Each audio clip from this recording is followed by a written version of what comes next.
అందరికీ నమస్కారం. Welcome to my channel. రాష్ట్రంలోని ఆడబిడ్డలందరికీ మన రాష్ట్ర ప్రభుత్వం ఒక తీపి కానుక అయితే అందించిందండి. ఆడబిడ్డ నిధి పథకానికి అప్లికేషన్ల స్వీకరణ అయితే ఉండబోతోంది. అయితే ఈ పథకం ఎప్పుడో రావాల్సింది కానీ కొన్ని అనివార్య కారణాల వల్ల పోస్ట్‌పోన్ అవుతూ వస్తోందనమాట. సంక్రాంతికే రిలీజ్ కావాల్సిన ఈ పథకం బడ్జెట్‌లో మనకు నిధులు లేకపోవడంతో పోస్ట్‌పోన్ అవుతూ వస్తోంది. అయితే ఇప్పుడు ఈ పథకానికి గ్రీన్ సిగ్నల్ ఇస్తూ రాష్ట్ర ప్రభుత్వం నిర్ణయం అయితే తీసుకుందనమాట. అయితే ఎప్పటినుంచి అప్లికేషన్ల స్వీకరణ ఉండబోతోంది, మహిళలు ఏం చేస్తే మనకు ఈ డబ్బులు రావడం జరుగుతుంది, కావాల్సిన అర్హతలు ఏంటి, అలాగే కావాల్సిన డాక్యుమెంట్స్ ఏంటి, డబ్బులు ఎలా ఇస్తారు, ఇలాంటి పూర్తి వివరాలని మనం ఈ వీడియోలో అయితే చూసేద్దామండి. మీరు ఇంతవరకు నా ఛానల్ను సబ్స్క్రైబ్ చేసుకున్నట్టయితే దయచేసి సబ్స్క్రైబ్ బటన్ పైన క్లిక్ చేసి గంట సింబల్ పైన ప్రెస్ చేసి ఆల్ పైన క్లిక్ చేయండి. దీనివల్ల నేను చేసే ప్రతి వీడియో యొక్క నోటిఫికేషన్ మీకు అందుతుంది. ఏపీ ప్రభుత్వ పథకాలకు సంబంధించిన ఏ సమాచారాన్ని మీరు మిస్ అవ్వకుండా ఉంటారు. లైక్ చేయండి, షేర్ చేయండి, వీడియోని ఎక్కడా స్కిప్ చేయకండి, చివరి వరకు చూడండి. దీనివల్ల ఇంపార్టెంట్ పాయింట్స్ మిస్ అవ్వకుండా ఉంటారు. ఇక ఆలస్యం చేయకుండా వీడియోలోకి అయితే వెళ్ళిపోదాం. రాష్ట్రంలో ఉన్న మహిళలందరికీ ఒక తీపి కబుర్ను అయితే అందించిందండి కూటమి ప్రభుత్వం. ఆడబిడ్డ నిధి పథకానికి గ్రీన్ సిగ్నల్ ఇస్తూ నిర్ణయం అయితే తీసుకోవడం జరిగింది. ఆడబిడ్డ నిధి పథకం ద్వారా మహిళలకు సంవత్సరానికి 18,000 రూపాయలు ప్రతి సంవత్సరం అందించాలని చెప్పేసి ప్రభుత్వం నిర్ణయించడం జరిగింది. మేనిఫెస్టోలో ప్రకటించిన విధంగా ప్రతి మహిళకు సంవత్సరానికి 18,000 రూపాయలు లేదా నెలకు 1,500 రూపాయలు ఇస్తాము అని మేనిఫెస్టో ప్రకటించడం జరిగింది. మేనిఫెస్టో ప్రకటించిన విధంగానే ఇప్పుడు ఈ వాగ్దానాన్ని అమలు చేసే దిశగా కూటమి ప్రభుత్వం అడుగులైతే వేస్తోందండి. నెలకు 15,000 రూపాయలు కాకుండా సంవత్సరానికి 18,000 రూపాయలు ఇస్తే మహిళలకు ఏదైనా ఉపయోగకరంగా ఉంటుందని చెప్పేసి రాష్ట్ర ప్రభుత్వం ఈ దిశగా అడుగులు వేస్తోందన్నమాట. కాబట్టి సంవత్సరానికి 18,000 రూపాయలు మీకు రావాలి అంటే కొన్ని అర్హతలు అయితే ఉండాలండి. ఆ అర్హతలు ఏంటో ఒకసారి చూద్దామన్నమాట. అర్హతలు ఏంటి అంటే మహిళకు 18 సంవత్సరాల నుంచి 59 సంవత్సరాల మధ్య వయసు ఉండాలి. అలాగే హౌస్ హోల్డ్ మ్యాపింగ్లో మ్యాప్ అయి ఉండాలి. ఏపీలో స్థిర నివాసం ఉండాలి. అలాగే మీకు ఆధార్ కార్డు ఉండాలి, రేషన్ కార్డు ఉండాలి. ఇవన్నీ అర్హతలండి. ఈ అర్హతలు ఉన్న మహిళలకు ఈ ఆడబిడ్డ నిధి పథకం కింద సంవత్సరానికి 18,000 రూపాయల డబ్బులు అయితే రావడం జరుగుతుంది. మనకి ఇప్పటికే తల్లికి వందనం ద్వారా ప్రతి చదువుకునే విద్యార్థికి ఒక్కొక్కరికి 13,000 రూపాయలు వేస్తున్న మన రాష్ట్ర ప్రభుత్వం ఆడవాళ్ళకు కూడా సంవత్సరానికి 18,000 రూపాయలు వేయాలని చెప్పేసి నిర్ణయం అయితే తీసుకోవడం జరిగింది. ఈ దిశగా వడివడిగా అడుగులైతే వేస్తోంది. అయితే ఇప్పుడు ఈ పథకం ఎప్పటి నుంచి విడుదల కాబోతుందంటే ఫిబ్రవరి నెల 3వ వారం నుంచి ఈ పథకంకి అప్లికేషన్ల స్వీకరణ అయితే ఉండబోతోందండి. ఫిబ్రవరి నెల 3వ వారంలో అంటే బడ్జెట్ సమావేశాలు ముగుస్తాయండి. మనకు ఫిబ్రవరి 11 నుంచి మొదలవుతున్నాయి రాష్ట్ర ప్రభుత్వానికి సంబంధించిన బడ్జెట్ సమావేశాలు. ఈ 11 తర్వాత మనకు అప్లికేషన్ల స్వీకరణ ఫిబ్రవరి నెల 3వ వారంలో ఉండబోతోందనమాట. మహిళలందరూ సిద్ధంగా ఉండండి. డాక్యుమెంట్స్ అన్నింటినీ రెడీ చేసుకోండి. ఏ డాక్యుమెంట్స్ కావాలో మీకు నేను చెప్తాను ఒకసారి. డాక్యుమెంట్స్ వచ్చేసి మీకు ఖచ్చితంగా ఆధార్ కార్డు కలిగి ఉండాలండి. ఆధార్ కార్డుకి మనకు ఆంధ్రప్రదేశ్ అడ్రస్ ఉండాలి ఆధార్ కార్డులో. ఇక రేషన్ కార్డు ఖచ్చితంగా ఉండాలి. తెల్ల రేషన్ కార్డు అయి ఉండాలి. రాష్ట్ర ప్రభుత్వం ఇచ్చిన స్మార్ట్ రేషన్ కార్డు ఉండాలి. స్మార్ట్ తెల్ల రేషన్ కార్డునే చెల్లుబాటు అవుతుందన్నమాట. రేషన్ కార్డులో మహిళకు ఈకేవైసీ ప్రక్రియ అనేది పూర్తి అయి ఉండాలి. ఎవరైతే అప్లై చేస్తున్నారో ఆ మహిళ ఈకేవైసీ ఖచ్చితంగా చేసుకొని ఉండాలి. మీరు ఇంకా ఈకేవైసీ చేయించుకున్నట్టయితే దగ్గరలో ఉన్న రేషన్ దుకాణానికి వెళ్ళి అక్కడ మీరు ఈకేవైసీ ప్రక్రియను అయితే పూర్తి చేయండి. లేదా మీరు సచివాలయంకి వెళ్ళి కూడా ఈకేవైసీ ప్రక్రియను అయితే పూర్తి చేయొచ్చు అనమాట. ఇక నెక్స్ట్ వచ్చేసి బ్యాంక్ అకౌంట్ ఉండాలి. లేదా పోస్ట్ ఆఫీస్ అకౌంట్ అయినా పర్వాలేదు.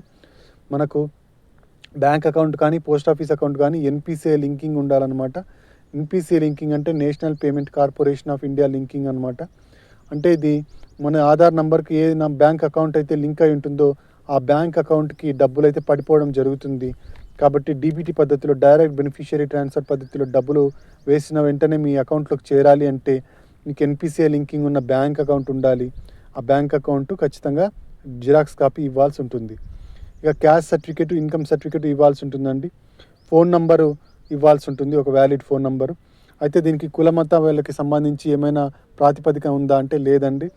ఏ కులమైనా ఏ మతమైనా పర్వాలేదు. ఎస్సీ, ఎస్టీ, బీసీ మైనారిటీ వర్గాలకే కాకుండా ఓసీ మహిళలకు కూడా ఈ అవకాశం కల్పిస్తోందన్నమాట రాష్ట్ర ప్రభుత్వం.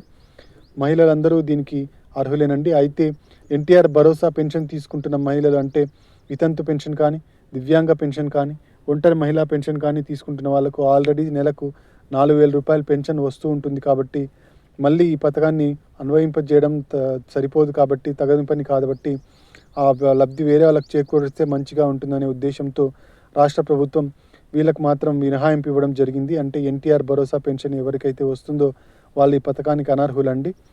ఇక మిగతా వాళ్ళందరికీ ఈ పథకం రావడం అయితే జరుగుతుంది. కావాల్సిన డాక్యుమెంట్స్ అన్నిటిని సిద్ధం చేసుకొని అప్లికేషన్ ఫామ్ని నింపి సచివాలయంలో ఇవ్వాల్సి ఉంటుందన్నమాట. ఫిబ్రవరి నెల 3వ వారం నుంచి అప్లికేషన్ల స్వీకరణ అయితే ఉండబోతోంది. అయితే ఈ అప్లికేషన్లు ఇచ్చిన తర్వాత ప్రభుత్వం 6 అంచెల చెకింగ్ విధానంతో 6 స్టెప్స్లో మనల్ని వెరిఫికేషన్ చేయడం జరుగుతుంది మహిళలందరినీ. ఆ 6 స్టెప్ వెరిఫికేషన్ ఏంటి అంటే, మొదటిది వచ్చేసి ఇన్కమ్ అండి. గ్రామీణ ప్రాంతాల్లో మీ ఆదాయం వచ్చేసి 10,000 లోపు ఉండాలి. పట్టణ ప్రాంతాల్లో 12,000 లోపు ఉండాలి. అంతకన్నా ఎక్కువ ఉన్నట్టయితే మీకు ఈ పథకం ద్వారా డబ్బులు అనేవి రావు. కాబట్టి మీరు ఇన్కమ్ సర్టిఫికేట్లో ప్రొడ్యూస్ చేసేటప్పుడు సంవత్సర ఆదాయంకి వేయాల్సి వస్తుంది. ఈ నెల ఆదాయం కాకుండా సంవత్సర ఆదాయానికి లెక్క కట్టి 10,000 లోపు ఉన్నట్టయితే మీకు రావడం జరుగుతుంది. ఎందుకన్నా మంచిది 10,000 లోపుగానే వేయించుకోండి. మీరు ఏ వృత్తిలో ఉన్నప్పటికీ, బిజినెస్ కానీ ప్రైవేట్ జాబ్ కానీ ఏదైనా పర్వాలేదు, మీకు ఈ పథకం రావాలి అంటే డబ్బులు ఆదాయం మాత్రం ఇంతే ఉండాలి. 10,000 లోపు గ్రామీణ ప్రాంతాల్లో, 12,000 లోపు పట్టణ ప్రాంతాల్లో. ఇక ఇంట్లో ఎవరు ఇన్కమ్ ట్యాక్స్ అనేది పే చేస్తూ ఉండకూడదండి. ఇక ఇంట్లో ఎవరికి గవర్నమెంట్ జాబ్ అనేది ఉండకూడదు. ఇంట్లో ఎవరికి కార్ అనేది ఉండకూడదు. కారు ఫోర్ వీలర్ ఉండకూడదు అనమాట. 4 వీలర్ వచ్చేసి ట్రాక్టర్కి, ట్యాక్సీకి మినహాయింపు ఇవ్వడం జరిగింది. అయితే ఏదైతే ఇంటి అవసరాల కోసం కారు ఉంచుకొని ఉంటారో అలాంటి వాళ్ళకు ఈ పథకం యొక్క డబ్బులు రావడం జరగదు. ఇక భూమి విషయానికి వస్తే 3 ఎకరాల మాగాని, 7 ఎకరాల మెట్ట, అంతకన్నా ఎక్కువ అయితే ఉండకూడదండి. కేవలం అంతే ఉండాలి. అంతకన్నా ఎక్కువ ఉంటే మాత్రం మీకు ఈ పథకం అనేది రావడం జరగదు.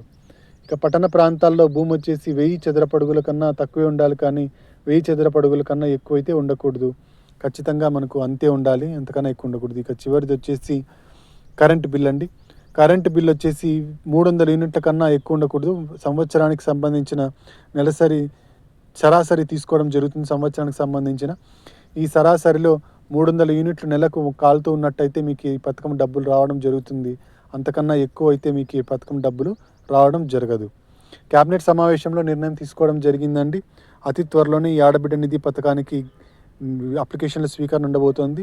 ఖచ్చితంగా ఫిబ్రవరి నెల 3వ వారంలో అయితే అప్లికేషన్ల స్వీకరణ ఉంటుంది. మహిళలందరూ కావాల్సిన డాక్యుమెంట్స్ అన్నిటిని సిద్ధంగా ఉంచుకోండి. నేను మీకు వెంటనే చెప్తాను. మళ్ళీ 3వ వారంలో చెప్పిన వెంటనే మీరు సచివాలయంకి వెళ్ళి అక్కడైతే అప్లై చేసుకోండి.